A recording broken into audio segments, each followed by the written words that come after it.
नमस्कार दोस्तों, कैसे आप सभी लोग। क्लास 24 आप लोग राजस्थान में आप सभी का हार्दिक स्वागत है शानदार जानदार और धमाकेदार तरीके से।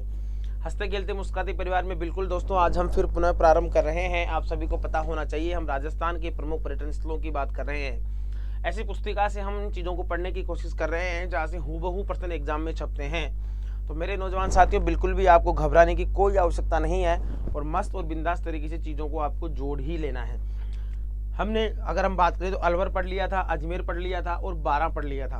और आज हम जहां पढ़ रहे हैं वो है दोस्तों बाड़मेर। तो देखिए, आज हम किसकी चर्चा करेंगे दोस्तों। आज हम बाड़मेर की चर्चा कर रहे हैं। किसकी चर्चा कर रहे हैं मेरे लाडलो? बाड़मेर के बारे में हम यहाँ पर आज पढ़ने की कोशिश करेंगे और बेहतरीन तरीके से शिक्षा को और आगे लेकर जाएंगे। तो चलिए, बाड़मेर की अगर हम बात करें तो देखिए दोस्तों, सबसे पहले किराड़ू मंदिर। बाड़मेर में कौन सा मंदिर? बाड़मेर का किराड़ू मंदिर, जो अपने आप में एक बहुत ही ज्यादा इंपॉर्टेंस रखता है। थार के रेगिस्तान में चमकते लाल माणक जैसे यह मंदिर शहर के लगभग 35 किलोमीटर दूर हैं, जिन्हें आप जाकर देखेंगे तो देखते ही रह जाएंगे। सोलंकी वास्तुकला शैली में उभरे। बहुत अच्छा क्वेश्चन है, सोलंकी वास्तुकला शैली। यह बात आपको याद रखिएगा, किराड़ू मंदिरों की जो निर्माण करने की जो शैली है वो सोलंकी वास्तुकला शैली में उभरे कंगूरे स्तंभ और पत्थर पर की गई बारीक नक्काशी का काम इन मंदिरों को विशिष्ट बनाता है। इन मंदिरों को भगवान शिव को समर्पित है। किराड़ू के मंदिर किसको समर्पित है? तो दोस्तों, किराड़ू बाड़मेर का जो मंदिर है वो भगवान शिव को समर्पित है। किसको समर्पित है दोस्तों? भगवान शिव को समर्पित है। उल्लेखनीय है कि यहाँ कुछ मूर्तियां यथास्थान कुछ इधर उधर रेत के धोरों में बिखरी पड़ी है। यहाँ 5 मंदिर हैं। किराड़ू में मंदिर कितने? सोलंकी वास्तुकला शैली है, भगवान शिव को समर्पित हैं। 5 मंदिर हैं, जिनमें सोमेश्वर महादेव मंदिर कलात्मक दृष्टि से श्रेष्ठ है। सोमेश्वर महादेव मंदिर। अब सोमेश्वर महादेव मंदिर जो किराड़ू में है, यहाँ पर खजुराहो का भी देखने को मिलता है। इसे राजस्थान का खजुराहो कहते हैं। इसे राजस्थान का खजुराहो भी हम कहते हैं, याद रखिएगा। राजस्थान का खजुराहो इसे ही कहा जाता है। क्लियर है भाई यहाँ तक सभी को? तो बिल्कुल याद रखिएगा, बाड़मेर के थार के रेगिस्तान में चमकते लाल माणक जैसे ये मंदिर शहर से लगभग 35 किमी की दूरी पर हैं, जिन्हें आप जाकर देखेंगे तो देखते ही रह जाएंगे। सोलंकी वास्तुकला शैली में उभरे कंगूरे हैं, भगवान शिव को समर्पित है। 5 मंदिर हैं और सोमेश्वर महादेव मंदिर जो है वह कलात्मक दृष्टि से श्रेष्ठ है। तो ये सारी चीजें आपको याद रखनी पड़ेंगी। किस चीज को लेकर कि हम कहाँ पर हैं दोस्तों? सोमेश्वर महादेव मंदिर पर हम पहुंच चुके हैं। बाड़मेर में किराड़ू के मंदिर के हमने दर्शन कर लिए हैं। चलिए आगे बढ़ते हैं। श्री नाकोड़े जी का जैन मंदिर, ये लीजिए, दोनों मंदिर बाड़मेर में। श्री नाकोड़ा जी जैन मंदिर, यह एक जैन मंदिर है। नाकोड़ा जी का जैन मंदिर कैसा है? जैन मंदिर है, बहुत सारे हमले सह चुका है, यहाँ पर बहुत सारे आक्रमण हुए। आलम शाह ने 13वीं शताब्दी में इस मंदिर पर हमला किया और इसे लूट कर ले गया, लेकिन भाग्यवश भगवान की प्रतिमा को नहीं ले जा सका। यानी कि उसने और सब चीजें तो यहाँ से लूट ली, पर भगवान की जो प्रतिमा थी वह नहीं ले जा सका। गांव वालों को इस हमले का आभास होने पर उन्होंने इस मूर्ति को गांव में ही ले जाकर छिपा दिया। शांति होने के बाद 15वीं सदी में प्रतिमा को वापस लाकर मंदिर में पुनः स्थापित किया गया। वैसे 3री शताब्दी में निर्मित इस मंदिर को कई बार पुनः निर्मित किया जा चुका था। यहाँ सबसे बड़ा मंदिर पार्श्वनाथ का है। आपसे प्रश्न पूछ ले, नाकोड़ा जी के जैन मंदिर में सबसे बड़ा मंदिर किसका है? तो पार्श्वनाथ जी का है, जो 23वें जैन तीर्थंकर हैं और महावीर स्वामी 24वें जैन तीर्थंकर हैं। तो नाकोड़ा जी के जैन मंदिर बाड़मेर में है, जहां पर सबसे बड़ा मंदिर पार्श्वनाथ जी का है, जो पर्यटन की दृष्टि से बड़ा ही इंपॉर्टेंट है। और अगर आपसे पूछ ले कि सर्वाधिक आक्रमण सहन करने वाला मंदिर कौन सा था राजस्थान में, तो श्री नाकोड़ा जी का जो जैन मंदिर है उसने सर्वाधिक आक्रमण सहन किया। रानी भटियाणी, भुआसा के नाम से प्रसिद्ध रानी भटियाणी। देखो ये भी अच्छी बात है, भुआसा याद रखिएगा, एक हिंदू देवी है जो पश्चिमी राजस्थान और सिंध पाकिस्तान में पूजनीय है। बाड़मेर के जसोल गांव में, बाड़मेर में भी कहां पर दोस्तों? जसोल गांव में स्थित रानी भटियाणी का मंदिर मुख्यतः ढोली जाति की आस्था का केंद्र है। रानी भटियाणी किसकी आस्था का केंद्र है? मुख्य रूप से ढोली जाति की आस्था का केंद्र है। याद रखिएगा, ढोली जाति की आस्था का केंद्र है, तो उसके बारे में भी याद रखिए। यह रानी जैसलमेर के जोगीदास गांव की राजकुमारी थी तथा भाटी राजपूत थी। जैसलमेर के जोगीदास गांव की राजकुमारी और भाटी राजपूत थी। बस इसे पूजा कहाँ जाता है, मंदिर जसोल गांव में है। खुद कहाँ की रहने वाली है, जोगीदास गांव की, याद रखिए। राठौड़ राजा से शादी करके बाड़मेर आई, परंतु राठौड़ राजा की बड़ी रानी ने इन्हें तथा इनके पुत्र लाल सिंह को ईर्ष्यावश जहर दिलवाकर मरवा दिया था।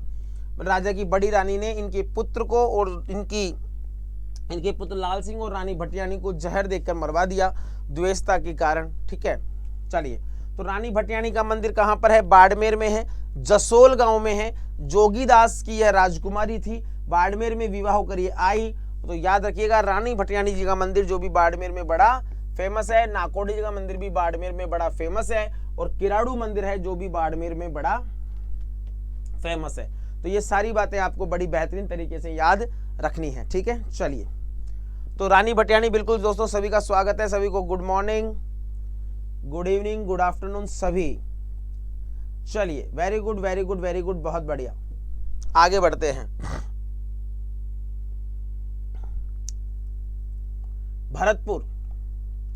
भरतपुर में अगर हम टूरिज्म के दृष्टिकोण से जाएं तो हमें वहां क्या क्या देखने को मिलेगा। भरतपुर में अगर हम टूरिज्म की दृष्टि से जाएं तो हमें वहां देखने को मिलेगा केवलादेव घना राष्ट्रीय उद्यान। केवलादेव घना राष्ट्रीय उद्यान कहां पर है, भरतपुर में है। केवलादेव घना राष्ट्रीय उद्यान भरतपुर में है, यह भी हमें देखने को मिलेगा। घने वृक्ष, तालाब और शोरगुल से दूर, शांति है, बिल्कुल भैया, वास्तव में बिल्कुल शांति। अगर ऐसा टूरिज्म पैलेस जहां आपको देखने को भी बहुत अच्छे अच्छे विदेशी पक्षी मिले, ऐसे पक्षी जिनकी आपने कल्पना की है, आपने देखे हैं कि साहब ऐसा भी पक्षी होता है, उसे आप साक्षात देख सकते हैं, ऐसे पक्षी, और बिल्कुल बड़े घने पेड़ ही पेड़, हरियाली के बीच, शांति के बीच अगर आप कहीं जाना चाहते हैं तो आप जरूर केवलादेव पक्षी घना राष्ट्रीय उद्यान जा सकते हैं। घने वृक्ष, तालाब तथा शोरगुल से दूर यह स्थान पक्षियों के लिए स्वर्ग है। बिल्कुल सही है भैया, पक्षियों के लिए वास्तव में स्वर्ग है। वहां पर व्हीकल्स भी नहीं जा सकते, वहां पर गाड़ी भी नहीं जा सकती। ठीक है, वहां पर केवल रिक्शे चलते हैं, उस रिक्शों के माध्यम से ही आप टूरिज्म का फायदा ले सकते हैं, या फिर वो 3 पहियों वाले रिक्शा आते हैं ना, वो ले सकते हैं, या फिर वहां पे साइकिल भी मिलती है, आप उस साइकिल के माध्यम से ही जा सकते हैं। आप कोई कार, 4 व्हीलर, मोटरसाइकिल लेकर नहीं जा सकते। ठीक है, इसे 1971 में संरक्षित पक्षी अभ्यारण्य, 1971 में संरक्षित पक्षी अभ्यारण्य तथा 1985 में विश्व धरोहर भी घोषित किया गया। तो विश्व धरोहर यूनेस्को ने 1985 में इसे घोषित किया, राजस्थान में सबसे पहले इसे ही घोषित किया था। संरक्षित पक्षी अभ्यारण्य के साथ दोनों डेट याद रखिएगा, 1971 और 1985, दोनों डेट्स याद रखिएगा दोस्तों।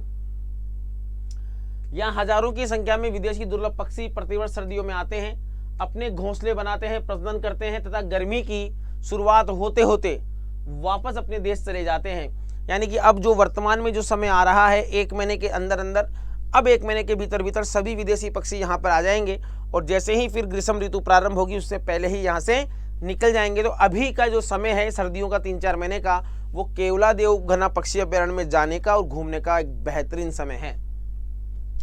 लगभग 230 प्रजातियों के पक्षी यहाँ देखे जा सकते हैं। 18वीं सदी के मध्य भरतपुर के दक्षिण पूर्व में एक छोटे जलाशय के रूप में घना पक्षी विहार निर्मित किया गया था, और आज इसे विश्व का सबसे ज्यादा शानदार व आकर्षक पक्षी विहार होने का गौरव प्राप्त है।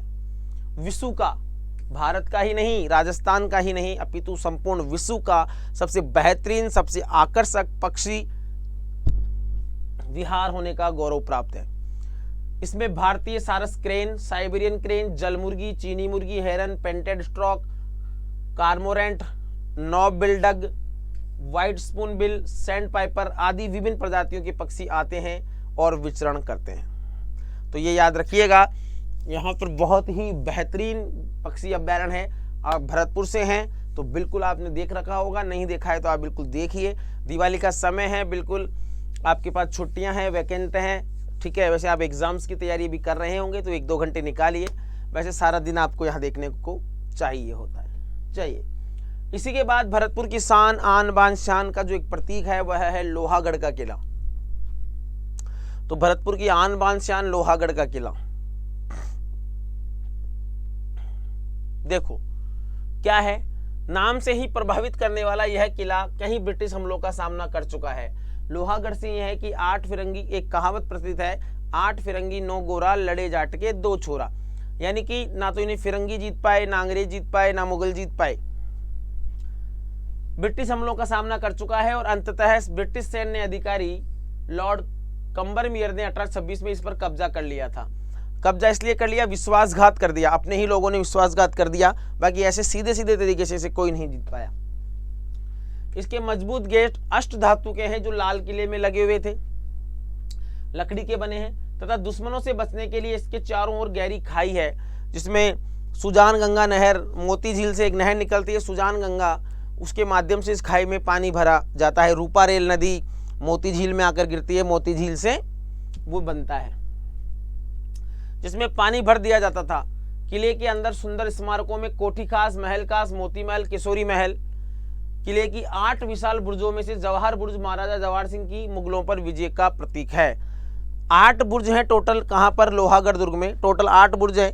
इन 8 विशाल बुर्जों में से जवाहर बुर्ज महाराजा जवाहर सिंह की मुगलों पर विजय 1765 तथा फतेह बुर्ज अंग्रेजों पर विजय के स्मारक के रूप में 1806 में बनाई गई। ये दोनों लाइन आपके लिए इंपॉर्टेंट है।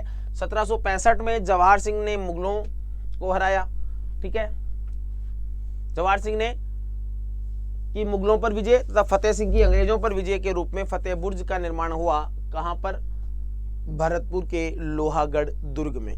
तो भरतपुर में आपको केवलादेव घना पक्षी अभयारण्य हमने घुमा दिया है। उसके बाद हम आपको ले चले हैं लोहागढ़ के किले पर। बता दिया है मैंने आपको, लोहागढ़ का किला खाई में स्थित दुर्ग है, जिसे पारिख दुर्ग की श्रेणी में हमने पहले दुर्ग पढ़े थे, तब आपको मैंने बताया था कि एक पारिख दुर्ग की श्रेणी में आता है। पारिख का मतलब होता है कि ऐसा दुर्ग जिसके चारों तरफ गहरी खाई हो, उन्हें पारिख दुर्ग की श्रेणी में रखा जाता है। चलिए उसके बाद कहां चलें? उसके बाद आगे बढ़ते हैं बंद बारेठा। भरतपुर के शासकों का पुराना वन्य जीव अभ्यारण्य। भरतपुर के शासकों का पुराना वन्य जीव अभ्यारण्य क्या कहलाया? बंद बारेठा कहलाया, जहां शिकार खेलने के लिए केवल शाही परिवार ही आता था। अभी यह वन विभाग के अधीन है, पॉसिबिलिटी है वन विभाग के अधीन ही होगा। महाराजा जसवंत सिंह ने 1866 में यहां पर बांध का निर्माण प्रारंभ करवाया था और 1897 में इसे महाराणा राम सिंह ने पूरा करवाया। बंद बारेठा में जो बांध का निर्माण है वो किसने प्रारंभ करवाया? जसवंत सिंह ने प्रारंभ करवाया। और दूसरी सबसे बड़ी बात यहाँ पर यह है कि 1897 में महाराजा राम सिंह ने इसे पूरा करवाया। तो दोनों शासकों के नाम आपको याद रखने हैं। इस बांध के निकट शाही महल, ये भी याद रखना है, शाही महल महाराजा किशन सिंह ने बनवाया। बंद बारेठा में जो शाही महल है उसका निर्माण किशन सिंह ने करवाया, ये भी आप याद रख लीजिएगा। अब भरतपुर शाही परिवार की निजी संपत्ति है। बंद बारेठा में चौपाई जानवरों के अलावा लगभग 200 से अधिक प्रजातियों के पक्षी भी विचरण करते हैं, चौपाई जानवरों के अलावा, ठीक है। चलिए, चार पैरों के जानवरों के अलावा 200 से अधिक प्रजातियां भी पक्षी यहाँ पर क्या करते हैं? विचरण करते हैं, यानी कि रहते हैं और घूमते हैं। चलिए आगे देखिए, आगे एक बेहतरीन मंदिर, इसे कहा जाता है कि एकमात्र मंदिर। गंगा दशहरा मेला भी कामा भरतपुर में बढ़ता है, ठीक है, गंगा दशमी के दिन। तो वहीं से ये बात आई है, तो यहीं से एक मंदिर के बारे में पढ़ते हैं जिसे हम गंगा मंदिर जानते हैं। भरतपुर का लोकप्रिय मंदिर राजपूत, मुगल तथा द्रविड़ स्थापत्य शैली का सुंदर मिश्रण है। क्या मंदिर? राजपूत, मुगल तथा द्रविड़ स्थापत्य का सुंदर मिश्रण है। यहां पर और देखते हैं आगे। गंगा मंदिर की बात करें तो याद रखिएगा किसने बनवाया? महाराजा बलवंत सिंह द्वारा 1845 में इसे बनाना शुरू किया गया था। इसका निर्माण कार्य 90 वर्षों तक चला। उनके उत्तराधिकारी राजा ब्रजेंद्र सिंह ने अब 90 देख लो, 1935 के लगभग का टाइम आ चुका है। राजा ब्रजेंद्र सिंह ने इस मंदिर में देवी गंगा नदी की मूर्ति स्थापना की और ऐसी मान्यता है कि इसके निर्माण के लिए राज्य के सभी कर्मचारियों तथा समृद्ध लोगों ने 1 माह का वेतन दान किया था। और यहाँ मुख्य आकर्षण में देखो, भगवान श्री कृष्ण, लक्ष्मी नारायण जी, शिव और पार्वती जी की मूर्तियां हैं। गंगा सप्तमी और गंगा दशहरा के अवसर पर यहाँ बड़ी संख्या में लोग आते हैं। मैंने कहा था, याद रखिएगा, गंगा सप्तमी और गंगा दशहरा जो गंगा दशमी के दिन भरता है, यहाँ पर बहुत सारे लोग आते हैं।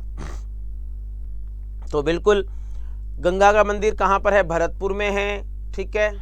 बलवंत सिंह ने इसे बनाना शुरू किया, ब्रजेंद्र सिंह ने इसे पूर्ण करवाया, यहाँ पर मूर्ति स्थापित करवाई, ठीक है। और गंगा सप्तमी और गंगा दशहरा को यहाँ पर बहुत सारे लोग आते हैं। तो अगर हम भरतपुर की बात करें तो केवलादेव घना पक्षी अभ्यारण्य हमने देखा, उसके बाद हमने लोहागढ़ दुर्ग के बारे में पढ़ा, लोहागढ़ दुर्ग के बाद बंद बारेठा की यात्रा की, और बंद बारेठा के बाद हम गंगा मंदिर की यात्रा करके अब हम सीधे चलते हैं भीलवाड़ा। कहाँ चलते हैं? भीलवाड़ा चलते हैं।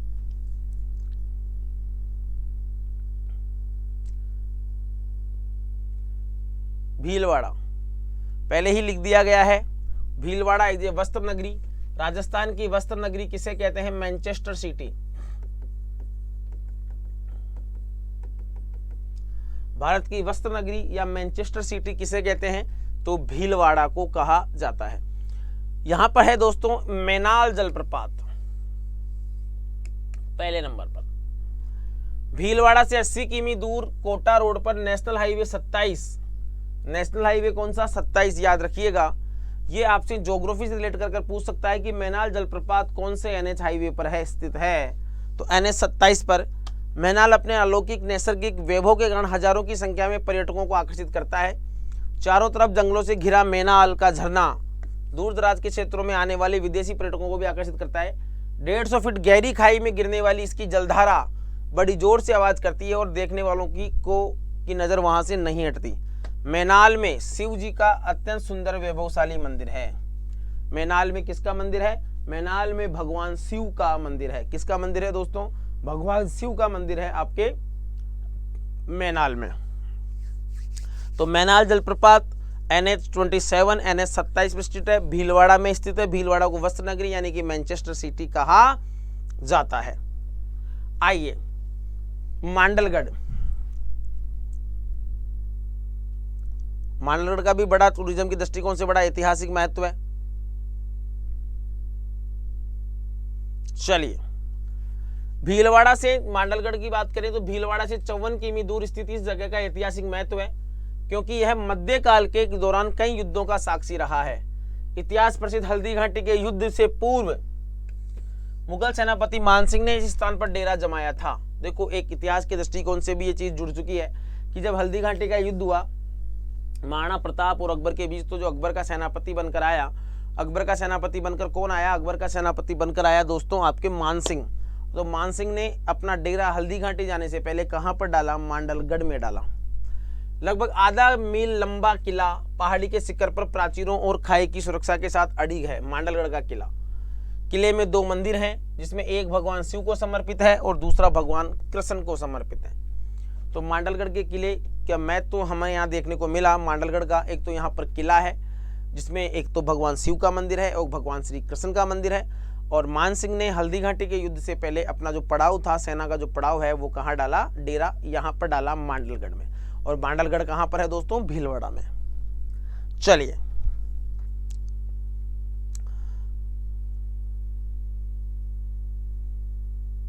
इसी के साथ अगर आप हमारे साथ थ्योरी बैच में जुड़ना चाहते हैं तो बिल्कुल नौजवान साथियों, बिल्कुल बेहतरीन तरीके से थ्योरी बैच में बिल्कुल शानदार तरीके से एक एक कंसेप्ट को क्लियर करते हुए अगर आप पढ़ना चाहते हैं तो दोस्तों देखिए हमारा 6 अक्टूबर से बैच प्रारंभ हो चुका है। Maharana batch for Rajasthan CET 2022 ये प्रारंभ हो चुका है। आप इससे बेहतरीन तरीके से जुड़ लें। इससे पहले की जो क्लासें हैं वो आपको रिकॉर्डेड में मिल जाएंगी और आप अगर आज ज्वाइन करते हैं तो आपको ये क्लासें लाइव फॉर्मेट में मिल जाएंगी। ठीक है, अगर आपको बैच संबंधी किसी प्रकार की कोई जानकारी की आवश्यकता है तो आप इन तीनों हमारे सपोर्ट टीम के नंबर पर संपर्क कर सकते हैं और उनसे अपने मन की जो भी इस बैच से संबंधित कोई भी समस्या है उसका समाधान कर सकते हैं।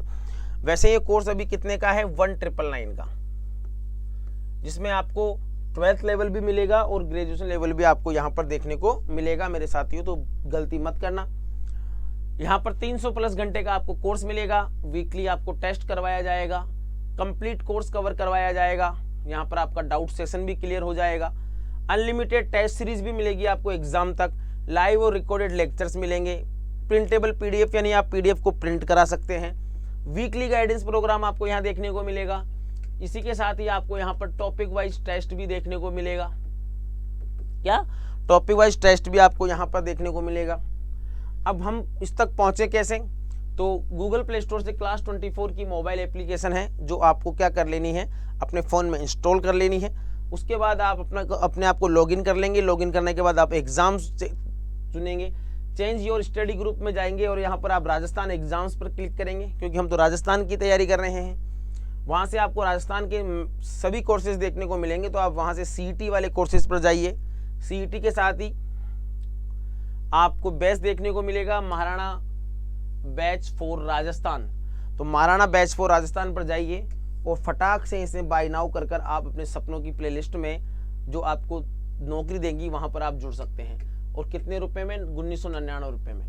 परंतु दिवाली का फेस्टिवल चल रहा है, कोई ना कोई किसी ना किसी को किसी न किसी प्रकार का गिफ्ट दे रहा है। अगर हम किसी कंपनी की बात करें तो वो भी करते हैं कि हम अपने कर्मचारियों को कुछ गिफ्ट देते हैं, बोनस देते हैं। तो हमारी भी इच्छा है कि हम भी हमारे विद्यार्थियों को बेहतरीन ऑफर दें, उन्हें एक ऐसा मौका दें ताकि वो अपनी तैयारी को और मजबूत कर पाएँ। तो मेरे नौजवान साथियों, याद रखिए 21 तारीख से 24 तारीख तक, कब से कब तक दोस्तों?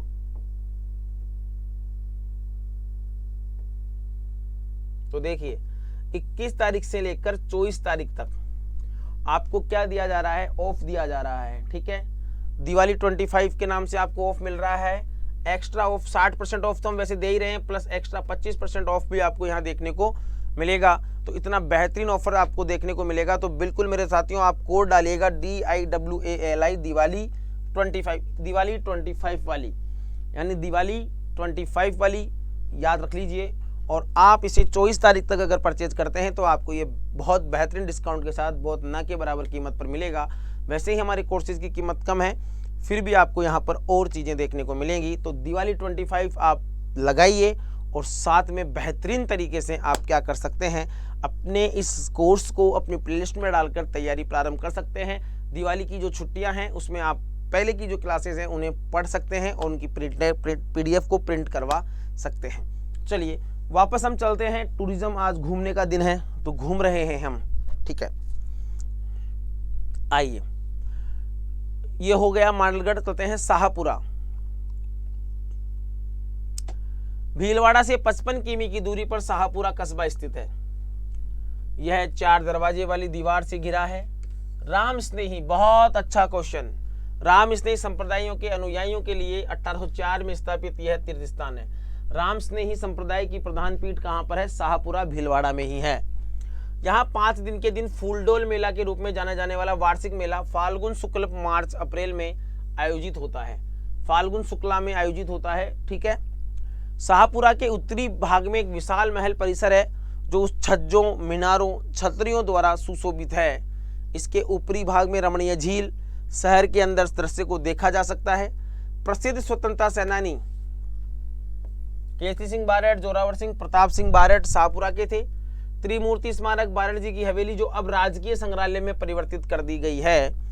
और पिवनिया तालाब यहाँ के अन्य महत्वपूर्ण आकर्षक हैं। शाहपुरा पारंपरिक फड़ चित्रकला के लिए भी जाना जाता है।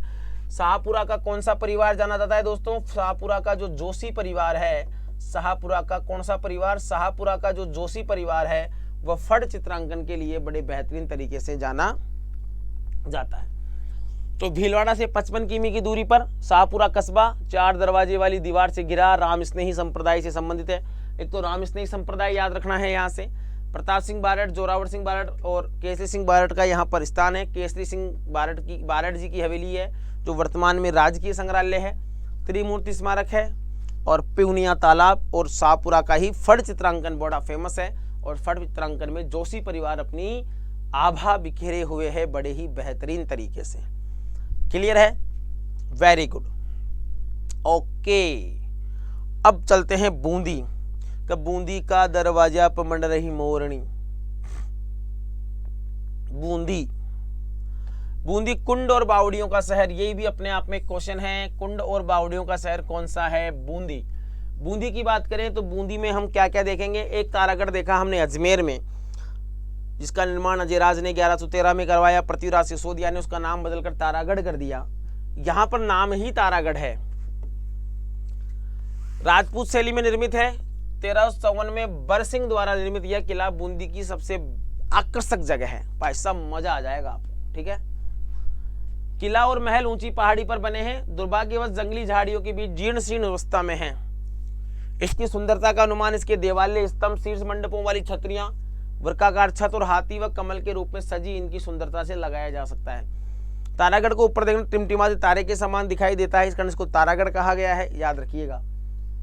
84 खंभों की छतरी, एक तो 80 खंभों की छतरी जिसे मूसी महारानी की छतरी कहते हैं जो अलवर में थी, यह है 84 खंभों की छतरी। बूंदी के महाराजा अनिरुद्ध सिंह द्वारा अपने धाई भाई देवा की स्मृति में बनाई गई। अनिरुद्ध सिंह द्वारा अपने धाई भाई की स्मृति में बनवाई गई छतरी 84 खंभों पर टिकी है। यह एक प्रभावशाली तथा सुंदर संरचना है जिसे पर्यटक इसकी कलात्मक नक्काशी के लिए बड़े इसे पसंद करते हैं।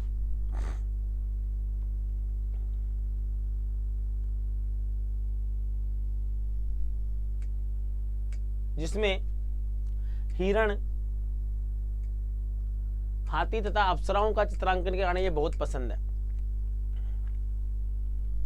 चित्रमहल, चित्रशाला, रंगशाला आदि नामों से जानी जाती है, बूंदी में है। बूंदी का चित्रमहल किसी जमाने में बहुत शानदार बगीचों से भरपूर महल था जिसमें विभिन्न कलात्मक फव्वारे लगे हुए थे, बहुत से तालाब, विविध प्रजातियों की अनोखी व विदेशी मछलियां हुआ करती थी। इस महल का नाम चित्रमहल इसलिए रखा क्योंकि इसकी सभी दीवारों और छतों को बेहद सुंदर व आकर्षक पेंटिंग से सजाया गया, तो चित्र ही चित्र हो गए चारों तरफ। पुराने जमाने में 18वीं शताब्दी के दौरान बूंदी शहर मिनिएचर पेंटिंग्स वाले कलाकारों का गढ़ था। ये देखो, बूंदी शहर मिनिएचर पेंटिंग्स बनाने वाले चित्रकारों का, कलाकारों का गढ़ था। मिनिएचर पेंटिंग, छोटी छोटी पेंटिंग्स। यहाँ के राजा मिनिएचर पेंटिंग्स को बहुत बढ़ावा देते थे। देवी देवताओं, युद्ध के दृश्यों, हाथियों और राधा कृष्ण के विभिन्न क्रियाकलापों के चित्र केवल इसी क्षेत्र की कला में ही देखने को मिलते हैं। चित्रमहल में एक और चित्रशाला भी है जिसका निर्माण महाराजा उमेश सिंह ने करवाया, और यह चित्रशाला चूंकि महल के एकदम अंदरूनी हिस्से में है इसलिए यहाँ बनी पेंटिंग्स को सूर्य की रोशनी तथा मौसम की नमी से अभी तक कोई नुकसान नहीं पहुंचा है तथा कलात्मक द्वारा पेंटिंग्स को दी गई चमक और रंग अपने मूल रूप में मौजूद हैं। जो चित्रशाला है, रंगशाला है, अगर हम जब चित्रकला पढ़े थे आपको बताया था कि बूंदी चित्रशैली की सबसे बड़ी विशेषता है कि वहाँ की चित्रशाला जिसमें उमेश सिंह को जंगली सूअर का शिकार करते हुए दिखाया गया था। क्लियर है? Very good. बूंदी में भैया आगे बढ़ते हैं। रानी जी की बावड़ी, रानी जी की बावड़ी, क्वीन स्टेपवेल, स्टेपवेल का मतलब बावड़ी, तो यानी रानी जी की बावड़ी। ये प्रश्न ऐसा का ऐसा पूछा जा सकता है, क्वीन स्टेपवेल कहां पर स्थित है? ये क्वेश्चन एजिटिज ऐसे का ऐसे पूछा जा सकता है कि क्वीन स्टेपवेल कहां पर स्थित है। हिंदी में क्वेश्चन ऐसा का ऐसा ही लिख देगा, क्वीन स्टेपवेल यानी रानी जी की बावड़ी। 1699 में बूंदी के शासक राव राजा अनिरुद्ध सिंह जी की छोटी रानी नाथावती जी द्वारा बनवाई गई। इस बावड़ी का मुख्य द्वार आमंत्रण देता प्रतीत होता है। बहुमंजिला बावड़ी के तोरण द्वार पर गजराज के उत्कृष्ट नक्काशीदार अंकन है जिसमें उनकी सूंड को अंदर की ओर मोड़ा गया है, जिससे ऐसा आभास होता है मानो हाथी बावड़ी से पानी पी रहा हो, यानी कि हाथी बावड़ी से पानी पी रहा हो ऐसा हमें दिखाई देता है। तो रानी जी की बावड़ी, क्वीन स्टेपवेल, रानी जी की बावड़ी बात करें तो रानी जी की बावड़ी का मतलब क्वीन स्टेपवेल वाला मामला यहाँ पर है, उसको भी आपको याद रखना है। रानी जी की बावड़ी तो हमने कहाँ कहाँ देखे? हमने बूंदी में प्रवेश किया, बूंदी में हमने रानी जी की बावड़ी देखी, बूंदी में हमने चित्रशाला देखी, तारागढ़ फोर्ट देखा। ठीक है, चलिए थोड़ा सा आगे बढ़ते हैं। तो देखिए चित्तौड़गढ़ में चित्तौड़ का किला, वैसे मैंने किले बता दिए हैं। गंभीरी और सिसोदिया राजपूतों का गढ़ गंभीरी और बेडस नदी के तट पर स्थित है। किले के निर्माण की ऐतिहासिक तिथि पर मतभेद है। पौराणिक कथा के अनुसार इसका निर्माण पौराणिक युग में महाभारत महाकाव्य में एक पांडव नामक नायक भीम द्वारा करवाया गया। किले में बहुत से भव्य स्मारक हैं जिनमें से कुछ समय की मारझेल जीर्ण हो चुके हैं।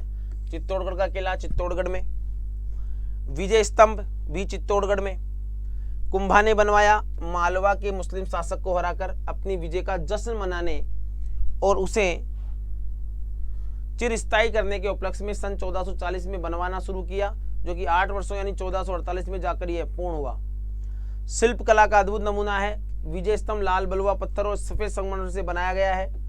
9 मंजिला ये स्तंभ है, 9 मंजिला स्तंभ है। इसमें हिंदू देवी देवताओं की मूर्तियां अलंकृत की गई है। इसमें ऊपर जाने के लिए संकरी सीढ़ियों का रास्ता है और ऊपर जाकर बालकनियों से पूरे शहर का विहंगम दृश्य देखा जा सकता है। क्लियर?